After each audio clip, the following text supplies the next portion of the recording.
nome de Jesus. Aleluia. Eu vi aqui na frente, o Júlio e a Érica. Cadê eles? Já saíram de novo? O Júlio estava atrás, a Érica estava atrás. A mãe da Érica operou de câncer, foi tudo bem na operação lá, com a glória do Senhor. Os irmãos de oração oraram pela mãe da Érica, foi bênção. Já está no quarto? Como é que está? Está no quarto já? Aleluia. Aplauda ao Senhor Jesus. Glória a Deus. Thales também, é isso, cara? Thales também passou um susto aí, teve que fazer uma operação correndo aí, né? Como é que é o nome da operação mesmo? Cateterismo, mas está aí, Deus guardou o do Thales, está conosco. Aplauda ao Senhor pela vida do Thales. Glória a Deus. Nosso Deus é o Deus de milagre. Amém ou amém? Fala comigo, meu Deus é o Deus de milagre. Aleluia, querido. Abra sua Bíblia em Josué capítulo 4. Josué capítulo 4.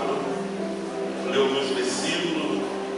Quero dar continuidade à pregação de domingo retrasado. Domingo passado a gente estava no retiro. Domingo retrasado eu falei que ia dividir a pregação em duas partes. Na verdade eu dividi em três. As duas primeiras eu consegui pregar aquele dia. Hoje vou estar falando apenas a terceira parte. Josué capítulo 4. Quem achou, diga bem. Quem não achou, diga misericórdia. Ajuda aí, irmão. Você está arrumado aí, ó. Esse irmão que gritou misericórdia, ajuda aí. Josué. Olha o começo da Bíblia. Assim diz a palavra do Senhor, a partir do versículo 1. Vou ler muitos versículos.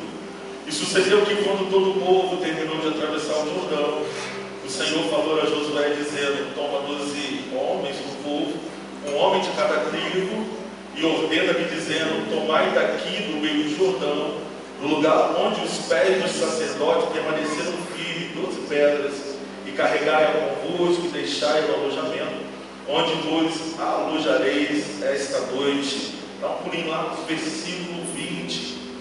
E aquelas 12 pedras que eles retiraram do Jordão, Josué levantou-as em Gilgal. E ele falou-lhes aos filhos de Israel, dizendo: quando os vossos filhos perguntarem aos seus pais em tempos vindouros, dizendo: que significam estas pedras? Então farei saber aos filhos, dizendo: Israel veio através desse Jordão, em terra seca. Versículo 23. Pois o Senhor vosso Deus secou as águas do Jordão diante de vós, até que tivesses atravessado, assim como o Senhor vosso Deus fez no mar vermelho, o qual ele secou diante de nós, até que os tivéssemos atravessado, para que todos os povos da terra pudessem conhecer a mão do Senhor, que é poderosa, para que vós pudesseis temer ao Senhor vosso Deus para sempre. Capítulo 5, versículo 2. Naqueles dias o Senhor disse a Josué: faz para ti facas afiadas e circuncida novamente os filhos de Israel pela segunda vez. E Josué fez para si facas afiadas e circuncidou os filhos de Israel no outeiro dos prepúcios. Somente até aí, deixa a sua Bíblia aberta. Vamos relembrar um pouquinho do que eu preguei há 2 semanas atrás. Conforme eu falei, eu dividi essa pregação em 3 partes. 2 partes eu consegui estar falando aqui no domingo retrasado. Falei para vocês que a conquista da terra de Canaã era uma conquista muito mais espiritual do que uma conquista bélica, uma conquista de guerra, de homem com espada de um lado, exército com espada de outro. Falei isso com vocês. Israel agora, o povo, depois de 40 anos,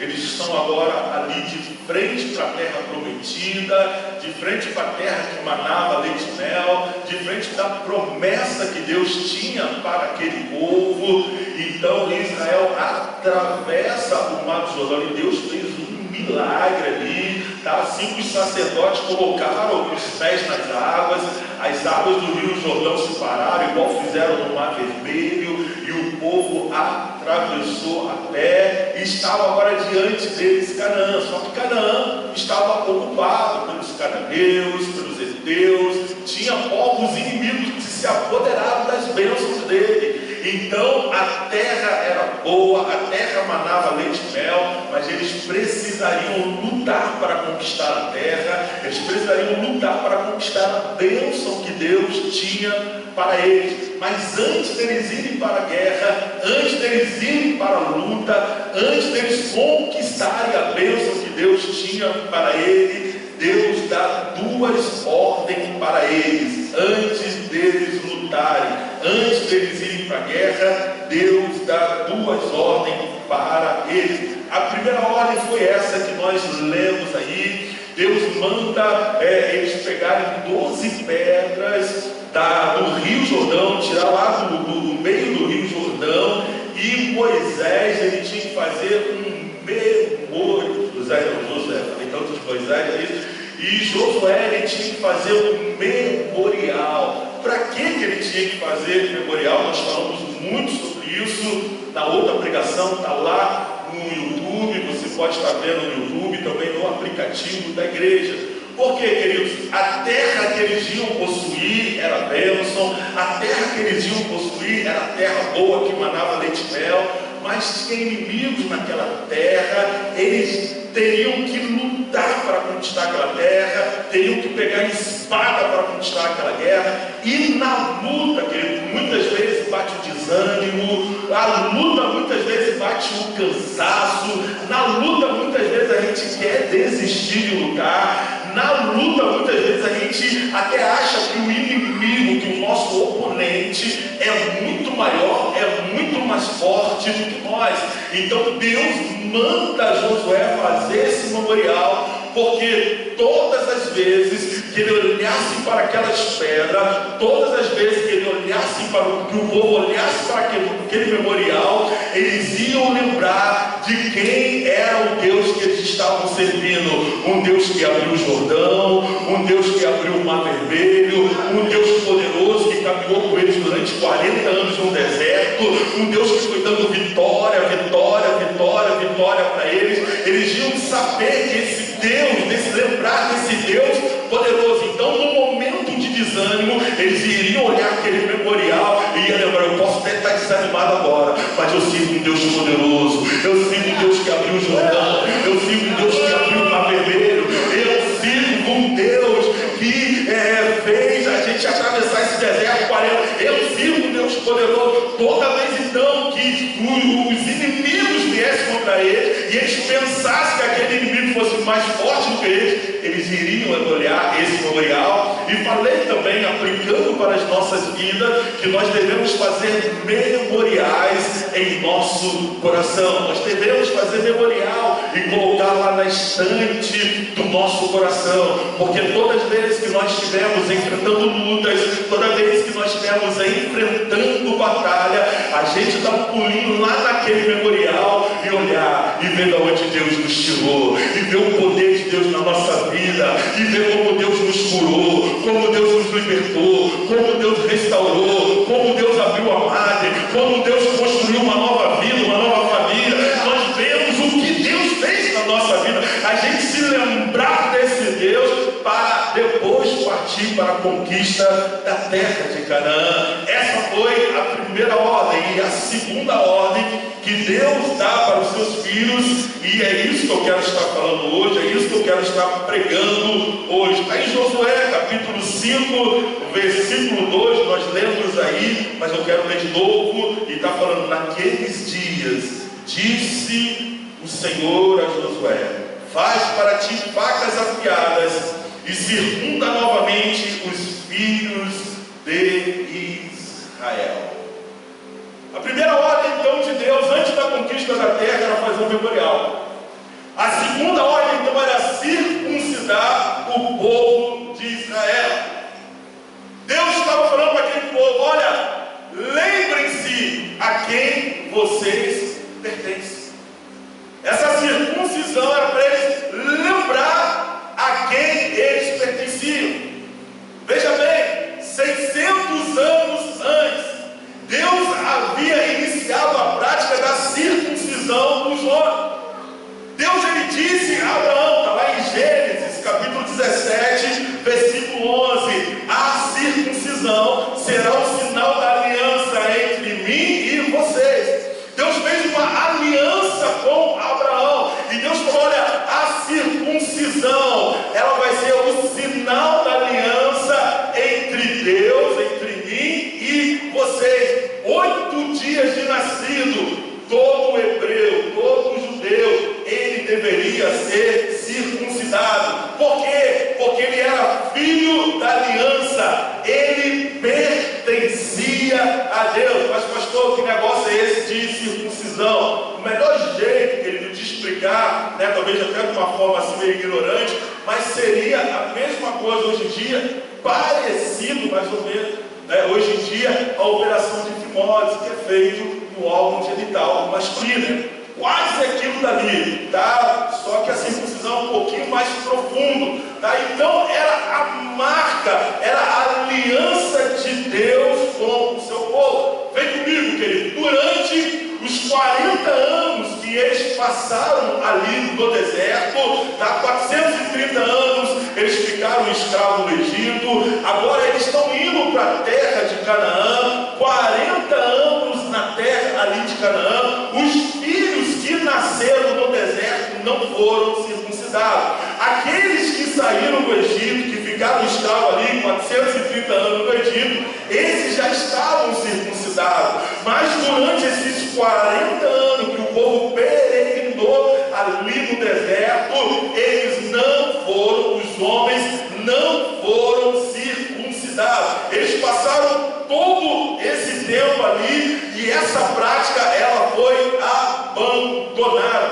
Olha o versículo 5 e o versículo 6 de Josué, capítulo 5, diz assim: assim todo o povo que saiu era circuncidado, mas todo o povo que nasceu no deserto pelo caminho, e quando eles saíam do Egito, eles não haviam circuncidado, porque os filhos de Israel caminharam 40 anos no deserto, até que todas as pessoas que eram homens de guerra, que saíram do Egito, foram consumidas, porque elas não obedeceram à voz do Senhor, os quais o Senhor jurou que não lhes mostraria a terra, e que o Senhor jurou aos seus pais que nos daria uma terra da qual flui leite e mel.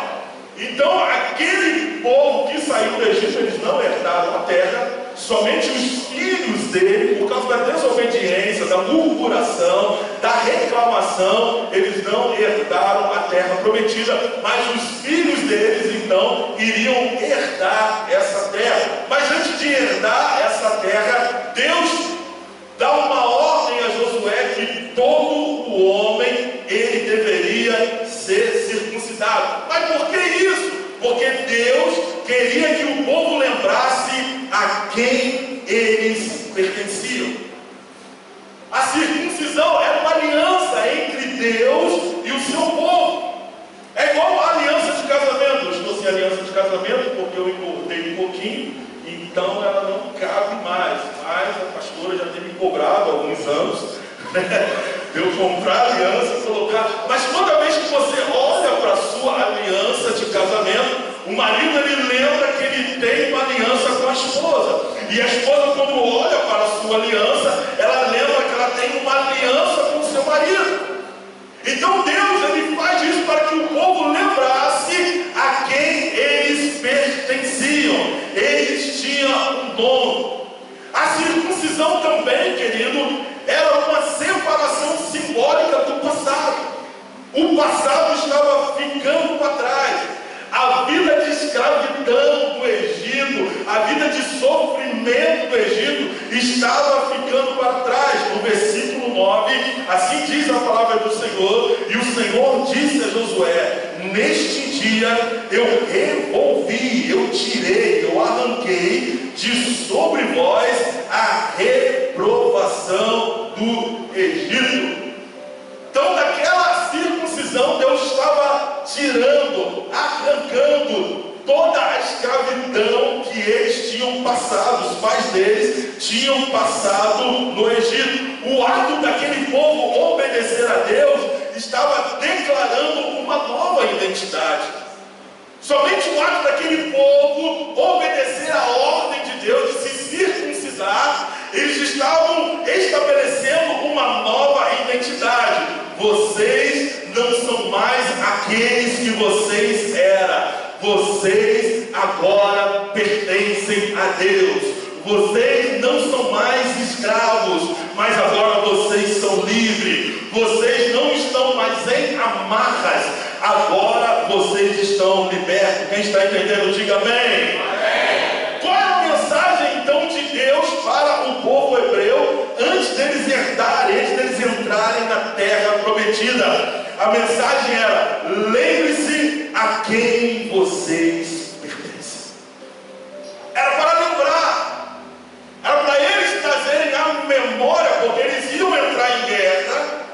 Já era para eles trazer um memorial para lembrar do Deus poderoso que eles serviam. Agora a segunda ordem é: lembre-se a quem vocês pertencem. E qual é a mensagem de Deus para você nessa noite? A mensagem de Deus é: lembre-se a quem vocês pertencem. Ei, igreja, lembre-se a quem vocês servem. Lembre-se a quem vocês pertencem. De uma certa forma, todos nós cristãos, nós também fomos circuncidados. Lá em Colossenses, capítulo 2, versículo 11, versículo 12, diz assim a palavra de Deus: vocês foram circuncidados, não com a circuncisão que é feita no corpo, mas com a circuncisão feita por Cristo, pelo qual somos libertados do poder da natureza pecadora, sepultados com Ele no batismo, nele também ressuscitaste pela fé no poder de Deus. Olha o que a Bíblia está falando. Olha o que Colossenses está falando. Que nós cristãos, nós fomos circuncidados por Cristo Jesus. Está falando, Ele tirou, Ele removeu, Ele arrancou de nós toda a escravidão do pecado. Assim como Ele tirou todo o opróbrio, assim como Ele tirou toda a escravidão do Egito, do coração daquele povo judeu, assim também Jesus Cristo, Ele arranca, Ele tira de nós toda a escravidão do pecado que habitava em nós. E o batismo, quando nós passamos pelas águas, é a marca que nós trazemos em nosso corpo para nos lembrarmos a quem nós pertencemos. O batismo é essa marca. Quando nós passamos pelas águas, nós trazemos no corpo essa marca que nos vai lembrar que nós pertencemos a Deus. E toda vez que nós lembramos que nós somos batizados, nós temos que lembrar que nós temos um dono, e o nosso dono é Deus. Nós temos uma aliança com Deus. Quem está entendendo, diga amém. Vamos então circuncidar. Cristo, Ele extraiu de nós a vida antiga, o velho homem. Ele separou a gente do poder, do pecado e da morte. Ele arrancou de nós.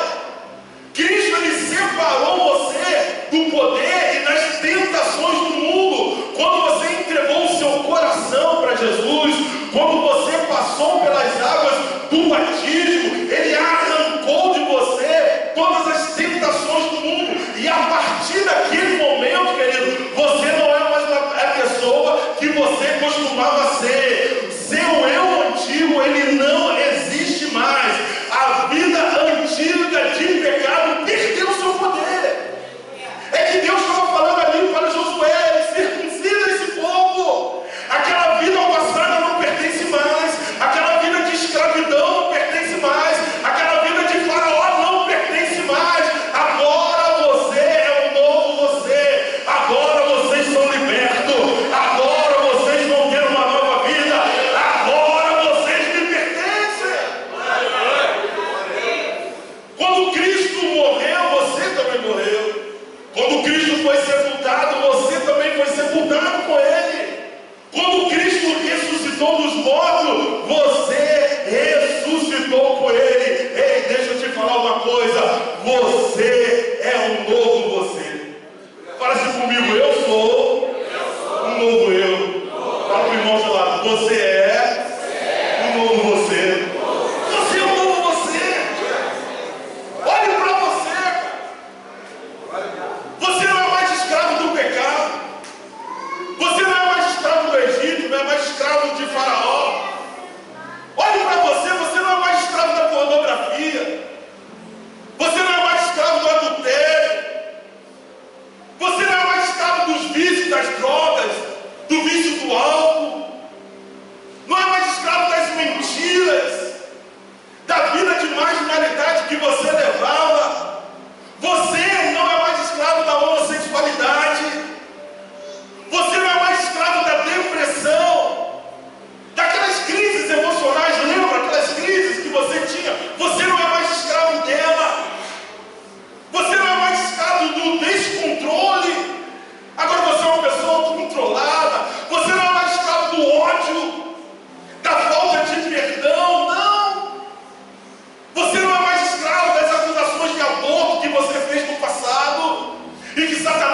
mas estão vivos para Deus. Você é um novo você, agora liberto, agora salvo, agora pronto para possuir a Canaã terrena e a Canaã celestial, querido. Acostume-se. Você não é mais órfão. Você tem um pai. Você tem um Deus. Ele tem uma aliança contigo. Agora, quando o diabo vier, enfrente-o. Fuja dele não, enfrente o diabo. Fala para ele: meu irmão, o que você está fazendo aqui? Eu morri para você. Não me dê nada. Não aceite as mentiras de Satanás. Não acredite nas acusações. Não recue quando ele te atacar. Não recue. Quando ele apresentar uma lista com seus erros do passado, aqueles lá do Egito, aqueles lá da escravidão, quando eles apresentar uma lista dos seus erros do passado, diga a eles a quem vocês pertencem. Olha para o corpo, olha para a marca da circuncisão e fala para ele: eu pertenço a Jesus Cristo, eu sou nova criatura, eu fui comprado por um alto preço, eu pertenço a Jesus. Eu posso todas as coisas naquele que me fortalece.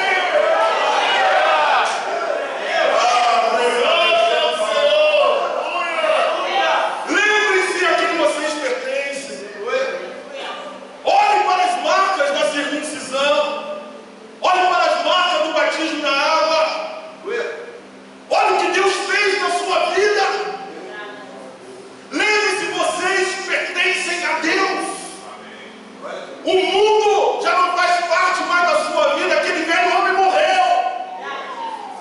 Agora vocês têm uma nova vida em Cristo Jesus. A Canaã está aí. Nós podemos possuir a Canaã, mas antes de possuir a Canaã, façam memoriais. Porque para possuir Canaã tem guerra. Porque para possuir Canaã tem luta. Para você conquistar a sua bênção, a sua vitória na vida familiar, na vida financeira, na vida ministerial, aonde você for querer conquistar a sua vitória, vai ter luta. Mas não diga para Deus o tamanho do seu gigante. Diga para o gigante o tamanho do Deus que você serve. Faça memorial. Para eu sirvo um Deus poderoso que me tirou de uma nação de pecado, um Deus que me deu uma família, um Deus que abriu a minha mãe e me deu um filho, um Deus que me deu um trabalho, um Deus que me curou do câncer, um Deus poderoso.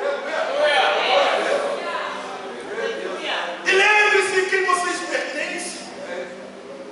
Vocês são filhos de Deus. Coloca-se de pé em nome de